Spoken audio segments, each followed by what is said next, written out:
now in our big topic, how to create the synergies between land, between biodiversity and climate. Tim and Florent, don't leave me alone here on stage, please. A round of applause to Tim Christophersen and Florent Kaiser. Hi, lovely to see you. For the camera, yeah, thank you. Let's dive in. I give the audience a quick introduction. With me, ladies and gentlemen, is Tim Christophersen. He's currently the Vice President for Climate Action at Salesforce. He's a leading global voice on ecosystem restoration with over 25 years of experience in climate and biodiversity advocacy. So I could go on and on and on in his CV. I shorten it up. He's also the author of, and you brought it here, of the book Generation Restoration, which is a roadmap for restoring nature at planetary scales. And his career also includes the International Union for Conservation of Nature and 15 years as a diplomat with the United Nations Environment Programme. And then he joined the private sector. So, you know, he has quite some hats on. And of course, we are so happy to have you with us. Thank you, Tim.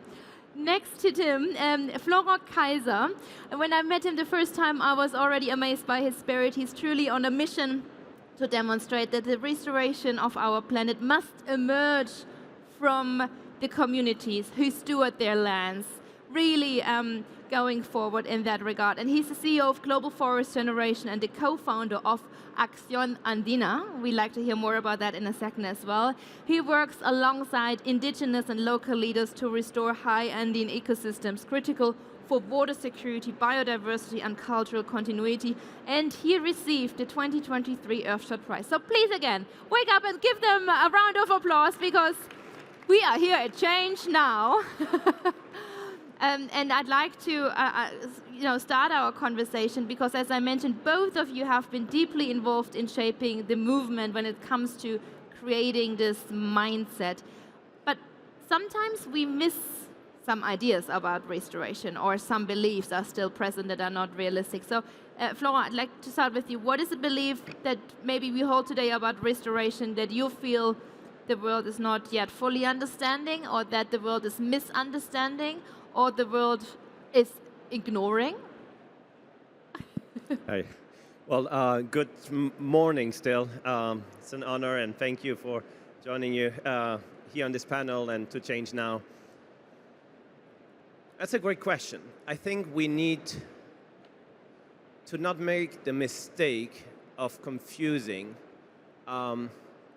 a business agenda, let's say, business in a broad sense, around restoration and conservation with a broader societal movement.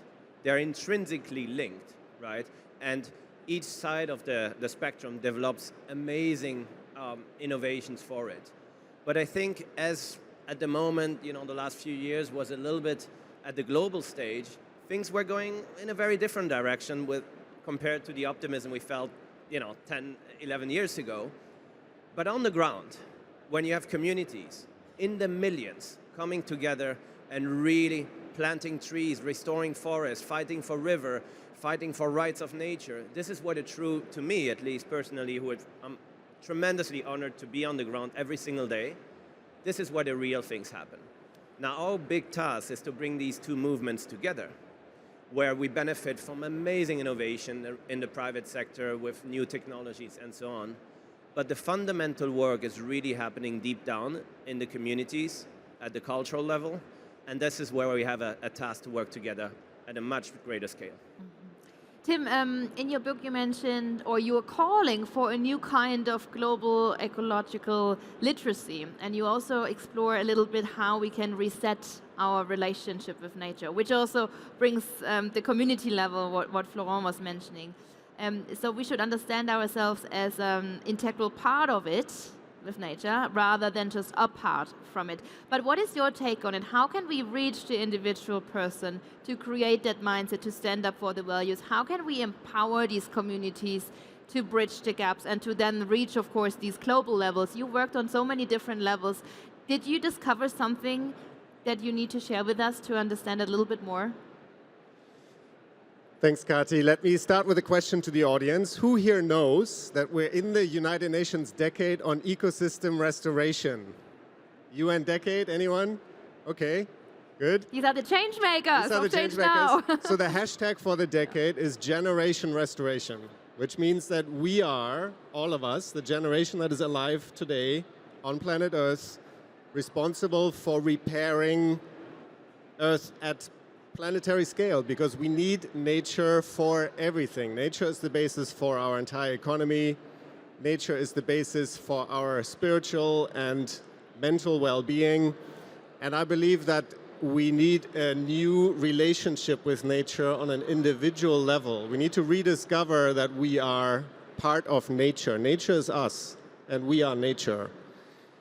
Now, in my book, I'll just show it here. There's a few copies left in the bookshop, but in the book, I speak about nature as critical infrastructure. Nature is not a luxury that we have and can afford to lose more of. Nature is our most important infrastructure for all of humanity. And for too long, we've taken nature for granted. And if you come back to that idea of a relationship, we're in a relationship with nature. And right now, the relationship we're in is abusive. It's an abusive relationship because we take.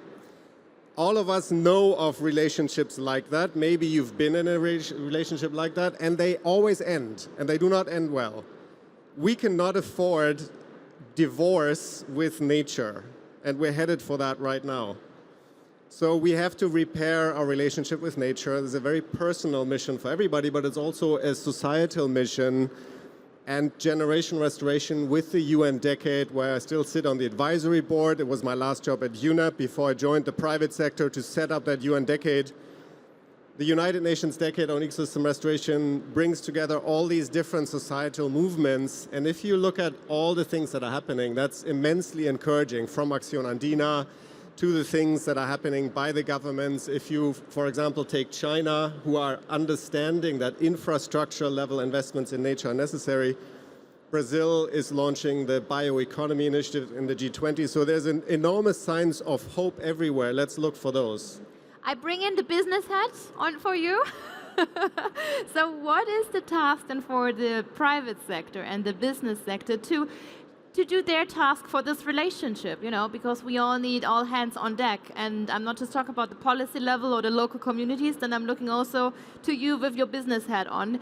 Where do you see the task for the business and private sector? So Salesforce is a global technology company. It's a $40 billion revenue company per year. We have a lot of environmental commitments and nature positive strategy, including that we launched in 2020 a movement called the Trillion Trees Initiative, which is now called the Forest Future Alliance. So we're trying to bring a lot of other companies together to invest in holistic forest landscape restoration. Our own commitment is to plant 100 million trees by 2030. We're at about 65 million trees now. We're also a large purchaser of nature-based solution carbon credits. Just today we launched, it was announced that we have our second offtake agreement for nature-based removal. So these are nature restorations credits through the Symbiosis Coalition with Meta, Microsoft, and Google. We made a commitment 2 years ago to take about 20 million tons off the market and give a big market signal to these restoration projects to also enter the carbon market. But that's not enough. We need investments in water that companies rely on. We need investments in resilient food and supply chains that companies rely on. We have to see nature more as our infrastructure and a critical resilience investment for the private sector. Florent, when you were speaking, I'd like to understand one more thing, because you were mentioning also, of course, it has so many layers. A community is not just a community. There are different age groups, different generations. So this really is something that I read out of the Acción Andina as well, which is so crucial to the success. Can you give us a little bit more an insight on what is then the recipe to create this environment that a community can thrive, that multi-generational efforts are greater than just single organizations doing one thing? What was the recipe that you helped also? Because you mentioned restoration is a living system, and with a living system, there are so many different variables, and some variables are often falling down the table, others are holding up. How do you keep the balance at Acción Andina? Thank you. I think, first of all, one of the core reflections that we have in our work, we speak a lot about the economy. right? It's driving our entire world, our system, and so on. But there's something much, much deeper than that. And to me, it's really about culture. And culture is our collective identity, is whatever bridges generation. Most oftentimes is not the economy, it's actually cultural identity. And what we see from the Andes is nothing new. We work with two major principles that are in the Andes that come from thousands of years of tradition, called Aini and Minca, which is in Quechua, means reciprocity and communal service, something like that at least. And what it allows us to do, so Aini, to explain this briefly, Aini is reciprocity from one person to another, from one person to a family, or one family to a family, from community to community, but also from community to the living world, right? We have not made that distinction that the West has often did, what Tim referred to, of the separation. And Minca is an consequence of Aini, where you, for the greater purpose, come together for greater works. And so the Inca, for example, built the entire empire, fortresses, aqueducts, I mean, real infrastructure, as Tim mentioned, using these principles to bring together thousands of people. And Acción Andina is nothing left than reviving those ancestral principles and putting it for the restoration of nature. So we plant trees. I think we have now planted almost 20 million trees in the Andes, native forest, that will grow over time, right? And they need to be nurtured over decades and decades. We speak of Acción Andina not as a short-term effort. It has to be a 100-year movement, right? Just the Andes, sorry, I'm gonna take you a little bit away from here. The Andes is a 9,000-kilometer mountain range from Venezuela to Patagonia. It's gigantic. It's way bigger than Europe in that sense, right? And so it will take us such a long time. And yes, we today work on a lot of different economic sort of or financial system to make this work, but at the ground level, really what holds the communities together and what brings us today with over 50,000 people day-to-day restoring forest is Aini and Minca, is the deep cultural level. And the truth is, it exists in the Andes, but it exists everywhere around the world. And this is what we need to tap into. Beautifully said. Thank you, Florent. But the question that comes to my mind, of course, how do we then bridge the ancestral knowledge with modern science, with modern institutions? Because nostalgia is one thing, and that we don't want to, to stay in the past. We really need to work towards the future. So how do we bridge ancestral knowledge and wisdom, in a sense, with modern science, what I mentioned, businesses, economic factors? I think that's where a key recipe lies, right? And we have partnered very honorably with Salesforce from day one. So you have a movement in the Andes. You have the deep ancestral cultural element that glues this all together. But then when we have 50,000 people involved in a project, you need modern tools and technology to actually make this work. So one of the themes, for example, we partnered on with Salesforce was, okay, how do we coordinate 50,000 people? How do you get any grants down all the way to a community leader? And how do you calculate impact and so on? So there are these bridges that are not mutually exclusive from a capacity perspective, but actually allowing us to bring today's innovation for this good.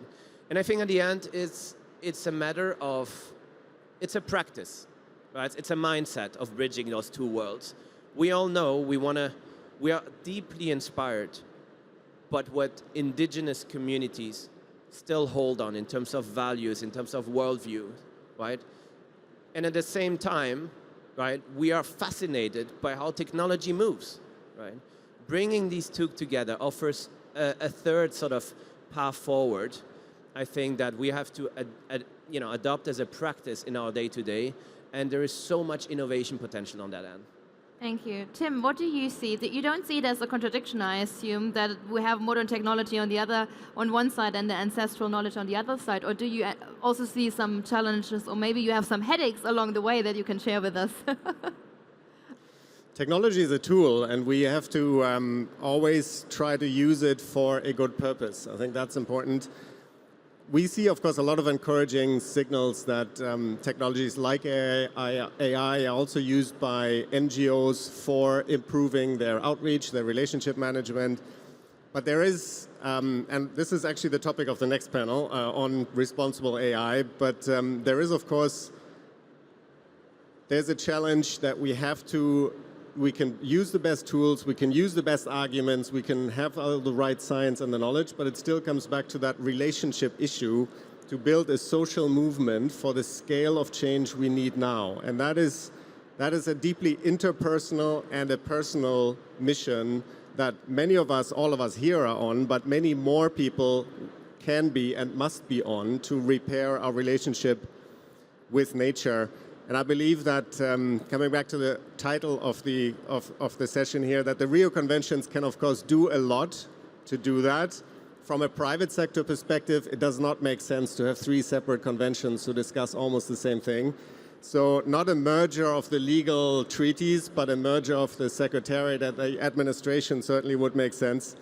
But it's of course a different perspective now after having worked for the UN for 15 years to see it from the outside. Yeah. But I would really encourage what Laurent Fabius said here, but pull it forward a few years. We can't wait another 4 years for these kinds of mergers and collaborations between the conventions. This is really a beautiful topic for Every Change Now, an evergreen topic on how to merge the COPs, but also, of course, how to include the communities. Elizabeth, thank you so much for your insights, but also a big round of applause to Tim Christophersen and Florent Kaiser for your insights. Stay with me in a second, but of course you can shower our panelists with your round of applause. It needs all hands on deck. Thank you for staying with us for a good 90 minutes.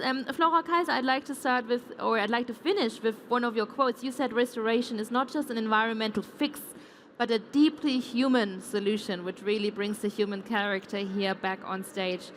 Thank you, changemakers, for being here with us. It's really giving every one of us so much hope in these times that we are surrounded in that area by people who are fighting for the good stuff, by people who are standing up.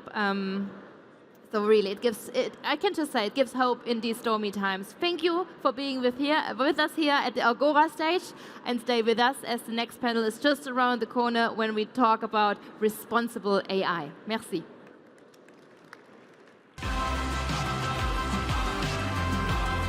Thank you. Thank you. This is... Merci. Ja. Viel Glück.